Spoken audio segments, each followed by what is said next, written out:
A proud supporter of this program, Riverbend Food Bank's vision is a hunger-free Iowa and Illinois. Whelan Presley Funeral Home and Crematory has been serving Quad City families since 1889. Whelan Presley Funeral Homes are located in Rock Island, Milan, and Reynolds and are proud supporters of WQPT. Getting ready for the next decade. Why one group already has its mindset on 2030. Plus, are we science illiterate? Changing the way we look at science and engineering in the cities.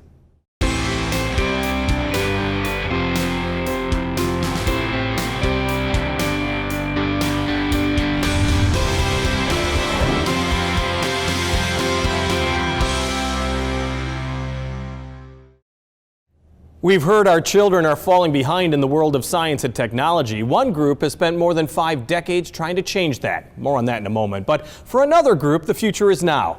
We are just a month and a half into a new decade, and a group called Q 2030 is wrapping its mind around the next decade and the goals we need to consider right now.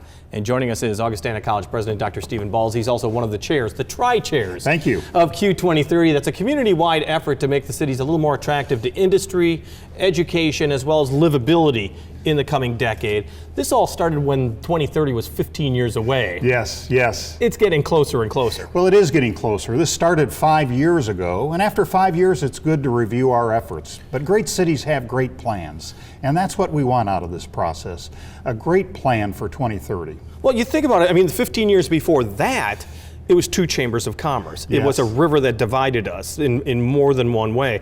Now we've at least progressed to what? Getting rid of that river as a mentality, as a separator? Well, you know, I think we're getting there. And this community said about 10 years ago and then accelerated it 5 years ago, we're one community. Let's leverage these tremendous assets. Let's make our weakness our strength. So some say, well, 4 downtowns. Let's think about it as a strength. 4 opportunities to develop 4 wonderful areas, each with different personalities. Now, you, of course, so heavily associated with Augustana. Why does Augustana think that it's important to be a part of this initiative, Q 2030? Well, typically higher education institutions have been kind of neutral leaders within the community. Augustana needs a strong Quad Cities. I would say that a strong Quad Cities needs a strong set of educational institutions, but we are in it together. We need to look forward, we need to put the past behind us, and build on the many assets that we have in this region. Now, we started talking about 2030, like I said, when it was first formed 5 years ago. And I remember saying, is this just going to be a bunch of studies that end up in a binder that collects dust? That's what we've learned the last 5 years. That's certainly not the case. Well, I've been pleased with how the community has reacted to the initial plans in Q 2030. So the Big Table Project, for example, 5,000 Quad Cityans sitting down and asking what they could do, not what the other guy could do, what they could do to make a stronger Quad Cities. Nearly 250 organizations coming together to commit to ask how they can make the Quad Cities more cool, more creative, more connected, and more prosperous. And that's a real point, because when you're talking about sustainability of a workforce or the attraction of a new workforce, it's actually the livability of the community, or as you pointed out in our case, communities, that really is uppermost in some people's minds. Yes, and we need to attract the creative people coming from outside of the Quad Cities to the Quad Cities to make us a better place. But Jim, we need to unleash the potential within the Quad Cities. There's tremendous potential for people to receive better educations, to start business, to grow their own business. So this is not only about attracting people to come to the Quad Cities, but it's about unleashing the considerable talent we have here to create new jobs, new amenities, and a better place to live. And let's talk about the new jobs part for just a moment, because we talked to Paul Rumler, who's the President and Chief Executive Officer of the Quad Cities Chamber, at the beginning of the year. And he said the Quad Cities cannot really depend on a major company coming in and here comes all these jobs. Instead, it's almost home growing and making sure that what we have right now prospers and succeeds. Yes, we've seen within the last 5 years almost 5,000 new jobs to the Quad Cities. But the fact of the matter is, it is easier and better to retain an existing job than to create a new job. And it has to come from within. The entrepreneurial spirit in the Quad Cities is tremendous. People want a better Quad Cities. Our location is a wonderful location and transportation hubs in the agricultural breadbasket of America. Let's leverage those assets that we have here and make them better. Well, one of the assets now appears to be a greater diversification of industry and business in the Quad City area. As you well know, I mean, it used to all be agriculture Yes. or ag equipment, very much so. We learned a lot of lessons in the 1980s that seem to be coming to fruition right now. And hopefully we won't see a repeat of that, what we saw in the 80s, and we shouldn't because of the diversification. We are regional medical centers here, regional higher education institutions, as well as manufacturing, service. This economy is much more diverse, and that's good for the Quad Cities. So tell me about Q 2030 and how that really impacts a person who has never heard of it before, so obviously isn't actively involved in the development of it. Yes, Q 2030 has several goals and metrics associated with it. One goal is high quality jobs for Quad Cityans. Associated with that is to reduce the poverty rate here in the Quad Cities. We have considerable talent and we need to develop good pathways toward jobs. A goal of Q 2030 is to have a 60% post-high school educational attainment rate.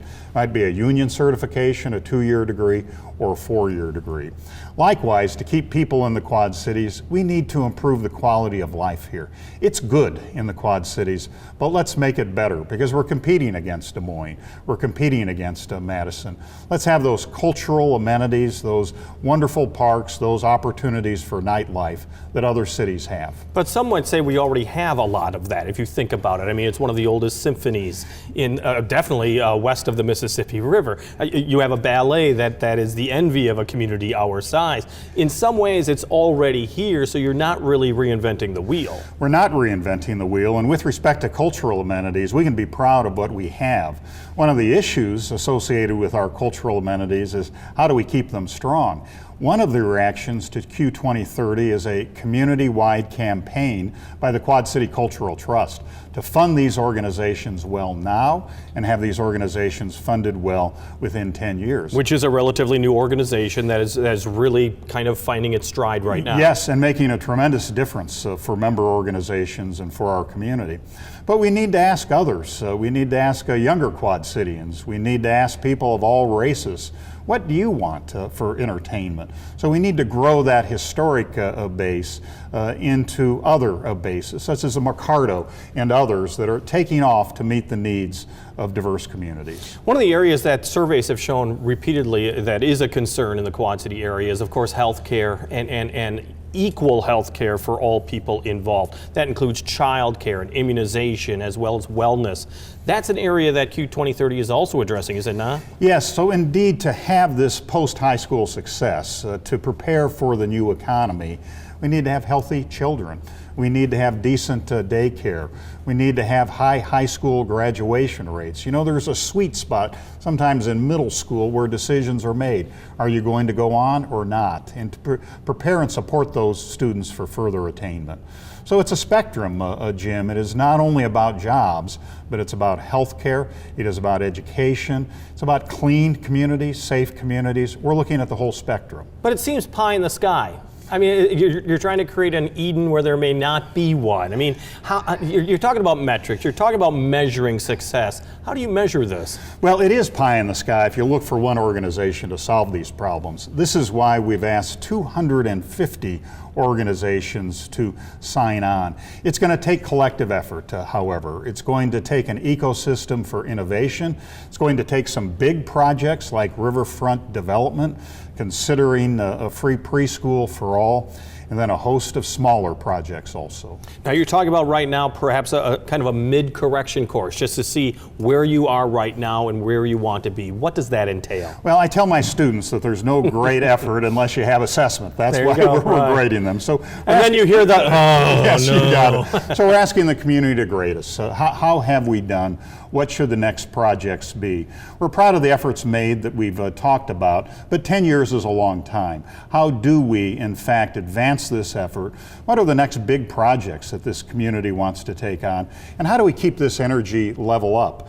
Because with respect to economic development, it tends to be 3 steps forward, 2 steps backward. It's easy to get discouraged, but we'll get there. We'll get there. Well, but for those who aren't real familiar with this, is that you did have the big table discussion, and you did talk about the big issues, and it really was trying to reach down to the community neighborhoods Yes. and to the individuals to find out just that. Does this play off that? This indeed plays off that. So for example, at John Deere, their big table, the most recent big table, was to engage high school students in talking about the future of this community with tremendous ideas. We need to listen to them because they are the future citizens. The big table at Augustana set the goal of increasing the number of our graduates that stay in the Quad Cities by 50%. So action comes out of this. You can't take action, though. You can't fine-tune a plan unless you listen. Well, our next guest is going to be talking about STEM education and the importance of technology and getting kids ready for that. I mean, when you're talking about 2030 and we're talking about it only being 10 years away, yes. If you think technology is a big deal now, the way it's accelerating, it's going to be such a huge deal in 2030. Well, it is a new economy coming up, and of course the pace of change in this economy in the next 10 years is likely to be more dramatic than the last 50 years. So we need to be pointing in the same direction. How do we unlock the potential in this community, get our grade school, high school, college kids the right education, get them to stay here and connected to the right jobs? Well, and then the other thing is that you have competition. You mentioned Des Moines. Yes. You have Cedar Rapids, Peoria, the Rockfords, the Madisons. I can keep naming small communities all throughout the area, and they're not staying static either. How do you really look to the outside as a competition, or is it this is our pasture, we're going to tend it? Well, it's a bit of both, right? You need to benchmark yourself against other communities because young families ask where do they want to live. But we're not going to be Des Moines, mini Des Moines, or a second Madison. We're going to define our own identity. This community has grit. This community has character. This community has determination. We're going to embrace it, and we're going to develop our own brand. Dr. Stephen Balls, the president of Augustana College, one of the tri-chair people of the Q 2030. Thank you so much for joining us. We appreciate it. Thank you. Thank you for inviting me. We are in the home stretch for the winter of 2019-2020, so get those thoughts of cabin fever out of your mind. Laura Adams has some great ideas if you want to go out and about. This is Out and About for February 9th through 16th. It's time for the 62nd annual Rock Island Antique Show at the Plumbers and Pipe Fitters Hall, February 15th and 16th. Or visit Galena's Winter Carnival at Eagle Ridge Resort, February 14th through 17th. RME presents a smooth jazz Valentine's concert the 14th at 7:30, while the Hauberg Estate hosts a Valentine wine dinner the 14th at 6. Enjoy a Valentine event featuring a stroll outside on a luminary-lit trail at the Black Hawk History Site at 6:30. And it's cold outside, but all the fun of RME's Live at 5 is inside in the Redstone Room. The timeless classic The Boxcar Children comes to life on the Playcrafters stage through the 16th and celebrate the lives of 4 African-American women in Ain't I a Woman, presented at Black Hawk College the 11th at 11.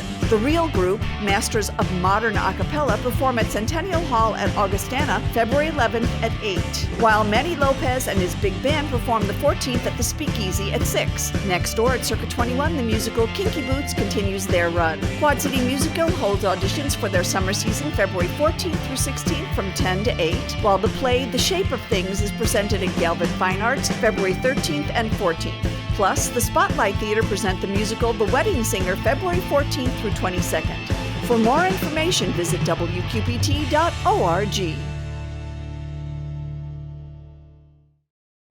Thank you, Laura. We're always looking to feature original music from local musicians. Charlotte Boyer is one of those creative musicians. Still a high school student, Charlotte came to the Black Box Theater in Moline to perform one of her original works. Here's Charlotte Boyer with Beginning to Feel the Blues.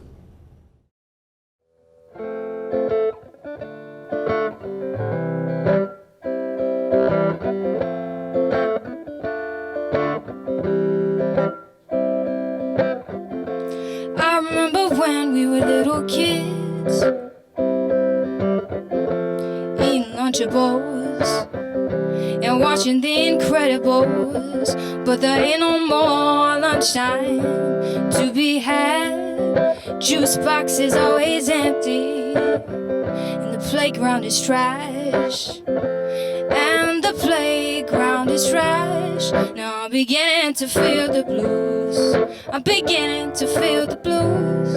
I'm beginning to feel the blues. I'm beginning to feel the blues. Riding on skateboards along the parking lot, playing hide and seek till it got dark. Dancing to the MJCD. But now my friends don't wanna jam with me. Now I'm beginning to feel the blues. I'm beginning to feel the blues. I'm beginning to feel the blues. I'm beginning to feel the blues. I'm beginning to feel the blues. I'm beginning to feel the blues. I'm beginning to feel the blues.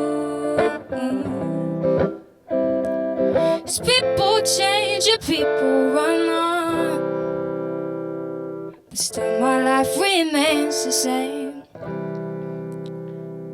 People move and people grow up, but still my life will never change. I'm beginning to feel the blues. I'm beginning to feel the blues.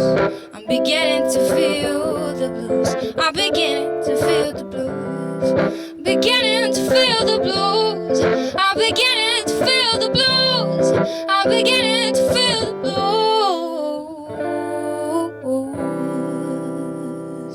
'Cause things are not the same as they were before, and they are not my friends anymore. Things are not the same as they were before, and they are not my friends anymore. Charlotte Boyer with Beginning to Feel the Blues. A 2015 worldwide survey of 15-year-olds put the United States 25th in science and reading and 39th in math. That's behind the Czech Republic and Italy, slightly higher than Spain and Iceland. That might not mean much to you, but it is a reason that so much attention is now given to STEM education. STEM is science, technology, engineering, and math. The real question is that attention paying off? And joining us is Dan D'Alessandro, who is the president of the Quad City Engineering and Science Council, which is preparing to present its annual awards for outstanding work in the STEM fields in the cities. Thank you so much for joining us. Great to be here. We were talking about the fact that STEM education has really found a footing in at least a lot of people's minds over the last 10, 15 years, but your association's almost 60 years old. So for many of the years, up until very recently, Quad City Engineering Science Council was thought as an engineering organization and some scientists. So there were folks like that, and that they got together and they planned their activities and their ceremonies. But much more recently, the overwhelming interest in STEM in not only this area but all over the nation has created a situation where we've now come out from behind being just engineers and scientists to actually being much more supportive of STEM throughout the region. Well, the big T, I mean the technology, and that's what's driving the world to a greater extent than ever before. You guys aren't walking around with pocket protectors anymore. I mean, this is the field that everyone seems to want to get into and should get into. There's a couple reasons for it, of course. One is there's a need. So people who are successful and go through whatever post-secondary type of training or school that they attend, as they leave that, they find that they're presented with all sorts of opportunities for employment and careers. So there's this pull, and that tends to drive the desire to enter STEM. The pull is all based on the fact that industries all around the Quad Cities and everywhere else are just so in need of STEM professionals, STEM trades folks, STEM vocational folks, that there's kind of an all all-points bulletin to try to find these folks. Well, as a matter of fact, it was a major component of Governor Kim Reynolds' condition of the state address, is that if we improve STEM education and make it worthwhile for the students throughout the state of Iowa, and the same would be said for the state of Illinois, but for Iowa in particular, it might alleviate the brain drain that somewhat we see in Iowa with people leaving. In other words, create the jobs here and get those jobs filled with people who are trained in this area. So the neat thing about Governor Reynolds is she's not only talking about the need for STEM, she's putting actions in place and money behind it. So in Iowa, there is a Iowa STEM Council. And I and a few others in the Quad Cities region are actually members of the Southeast version of that. And so that organization actually funds projects and funds initiatives at school level and some of the business level to support STEM. So when we're talking about STEM education, it's never too early? I mean, have you seen it moving earlier and earlier in the schools? So one thing I will say is I'm not an educator, I'm an engineer by trade, but from my observations, there's this desire to move STEM type of education down further into the lower grades, we'll call it. For instance, some of what I read is about when you're in the elementary school, you're really getting kids interested in STEM and engaging them somewhat. You're not trying necessarily to prepare them for a particular profession, but you're trying to get them interested in it. And as they advance, they become more selective of the types of professions that they want to go into. Well, I want to talk about one of the programs that you do have coming up is the bridge building program that really started when they had the Da Vinci exhibit at the Putnam Museum, and that's almost, what, a decade ago? Yeah. And it has just moved on from there. It's coming up March 6th and 7th. That's a perfect example of having fun, but also learning a great deal at the same time. Yeah, so that's a neat event that we have at the Putnam, and it's 2 different days of activities, and they're independent days. So on the Friday, the teams are primarily school teams, and the goal is to build a bridge with basically sticks and some sort of glue, and you're trying to pass certain criteria for holding weight and these kinds of things. So on Friday, it's school teams primarily. On Saturdays, it's whatever groups that want to get together and do the same kind of thing. And it really does. You have to develop a process, and you have to work through that process. You have to solve problems, and then it has to come to fruition. That's right. And that's part of what STEM is all about, is understanding what the problem is and then using the tools to find a solution. Now, we're talking about bridge building, but you're also involved in Legos as well. I mean, when it comes to kids, a lot of them started with Legos. We started with building blocks, of course, but that seems to be one of the big areas where you can actually start with the construction field, so to speak. So the neat thing is, when it comes to Legos, there's another organization that's got an international footprint called FIRST, which stands for Inspiration and Recognition of Science and Technology. And FIRST organization has a large footprint, and there's a lot of activity and interest in the Quad Cities region to form teams of kids along with their mentors and coaches, and they create robots out of Lego blocks and a computer brain that's mounted on it, and there's motors and sensors. And their challenge every year is there's a board, a game, and they have to build a robot that will execute the tasks that are on the board, and then they're scored on that. Let's talk about your organization, QCESC, for a shortened version. You're about to be giving out awards for people who have either been young people who have left an impression in the field, or you have a Lifetime Achievement Award. Is it important also to do that? I mean, almost to inspire, almost to congratulate people for doing what they're doing to advance STEM education? Well, that's really some of the roots of the original Quad City Engineering and Science Council, was to support and promote professionals in STEM. And one way to do that is to recognize outstanding members of the STEM community. So every year, and this year it's during National Engineers Week, on February 20th at the Putnam, we will be giving out these awards to scientists, engineers, and STEM educators or teachers. And the key, though, have you noticed, is that, because we talked about the fact that your organization's been around for 57 years, and STEM education has really come to the forefront in the last few. Have you noticed a difference? I mean, do you see younger people getting more involved in these fields? I mean, you're around the industry all the time.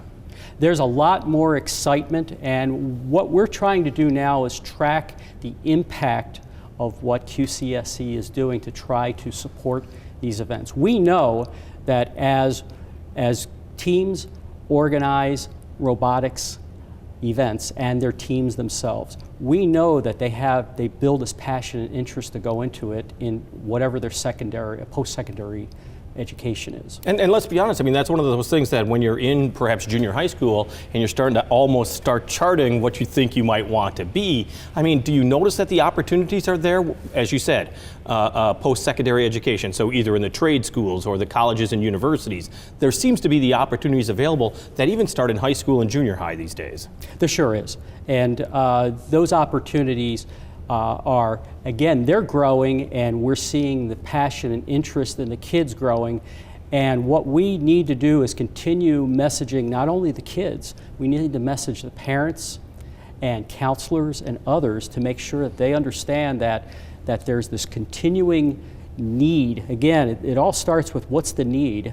And as you have a need, now you have companies and universities and others trying to hire folks ultimately to fill these very needed roles. And so that just drives a natural tendency for kids to become more interested in pursuing a STEM career. And let's be honest, that's not going to change. Our high-tech world is going to get more accelerated and more high-tech, so this is an area you really do need to consider. Yeah, and that high-tech is not just touching engineers and scientists.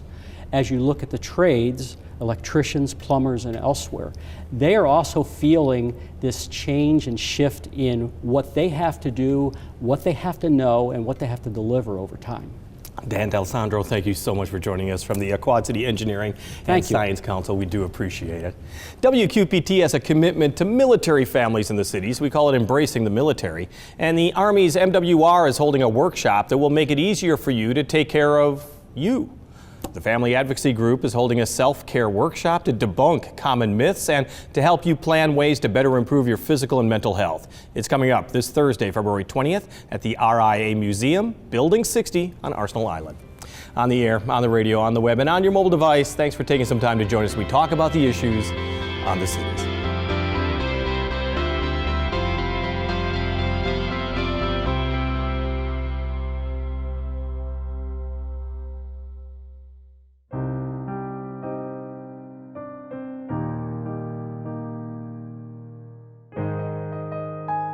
A proud supporter of this program, Riverbend Food Bank's vision is a hunger-free Iowa and Illinois.